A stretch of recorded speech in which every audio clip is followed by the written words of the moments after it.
Hi kids, how are you? I'm coming again. Hope you all are safe at your home. So, kids, these videos which I am sending you all are the quick recap of your chapter of your previous chapters. Okay? So let's start chapter 1, continue introduction to history. Now in this video I'm explaining you sources of history. So sources of history क्या है? What are the sources? There are three types of sources, that is literary sources, archaeological sources and oral sources. Okay, literary sources is written events, past written events of the past, मतलब लिख कर सारा आपको बताना. But written sources, what written sources? Write where historians write in the events. So, but paper was introduced around the 13th century.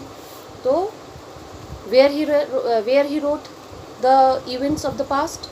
So he was written on the palm of the leaves, trees, bark of the birch trees, उन सब पे लिखा जाता था. ठीक है ना, जो पाम ट्रीज होते थे और birch trees मीन्स जिनकी ब्रांचेस थिन ब्रांचेस होती थी, thin branch trees, these are the birch trees.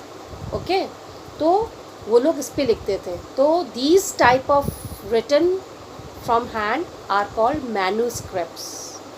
जो मैन्यूस्क्रिप्ट्स कहलाए जाते थे, जो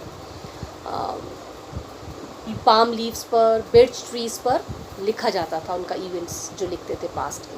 okay, now in literary sources are two types, that is indigenous and foreign works. Indigenous sources work for Indian writers. Indigenous sources होते थे जो Indian writers ही लिखते थे. And foreign sources are foreign works, foreigners who visited India at some time, okay, and recorded their experience. Foreign works क्या होते थे? जो अपना एक्सपीरियंस रिकॉर्ड करते थे, वो एक्सपीरियंस विजिट करते थे इंडिया और उनका एक्सपीरियंस कैसा रहा और उन्होंने क्या देखा, कैसा करा, तो वो होता था foreign works. Okay, these are the two literary sources, that was indigenous and the foreign works. Now let's go archaeological sources. Archaeological sources, what? Archaeological sources is the materials, the study of materials, just like jewelry, painting, palaces, temples, fossils. These are the materials of the past, and they all are the historians study of these materials. आप लोगों ने सुना होगा ना सांची स्टूपास के बारे में. तो वो स्टूपास क्या थे?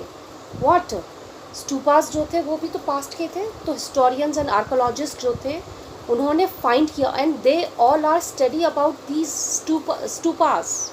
ओके, तो आर्कोलॉजिकल सोर्सेज क्या होते हैं? Archaeological sources, the study of the materials of the past is known as archaeological.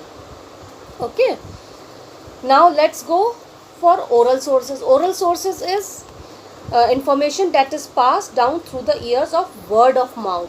आप लोगों ने अपने ग्रैंड पेरेंट्स से उनके पुरानी बातें सुनते थे ना, वो अपना ज़माना बताते थे कि हमारे यहाँ तो ये होता था, हमारे यहाँ ये होता था. वो क्या था? These are the oral sources, जो आप लोगों को ओरली पता चलता है. ठीक है ना, oral sources information that is pass down through the years of your word of mouth. Okay, आप लोगों ने अपने ग्रैंड पेरेंट्स से सुनते होंगे ना, उनके एक्सपीरियंस्ड क्या थे? वो उनके एक्सपीरियंस्ड, तो वो अपने किसके थ्रू बताते थे? वो रिटन या आर्कोलॉजिकल थ्रू तो नहीं बताते थे. वो कैसे बताते थे?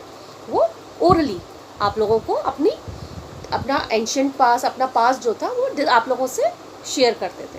ठीक, तो this chapter is completed. And what are the conclusion?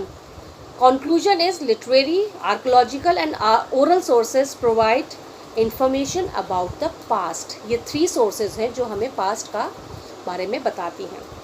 और क्या बताती है? These sources give us a complete and accurate information of past events. हम लोगों को एक्यूरेटली पूरा कंप्लीट हमें इन सब चीज़ों से, इन थ्री ऑफ सोर्सेज जो है इनसे पता चलता था. This is the conclusion of this chapter. Okay, now let's finish this chapter, and I am coming again to another video and another chapter, that is chapter 1 of civics. Okay, till then, bye.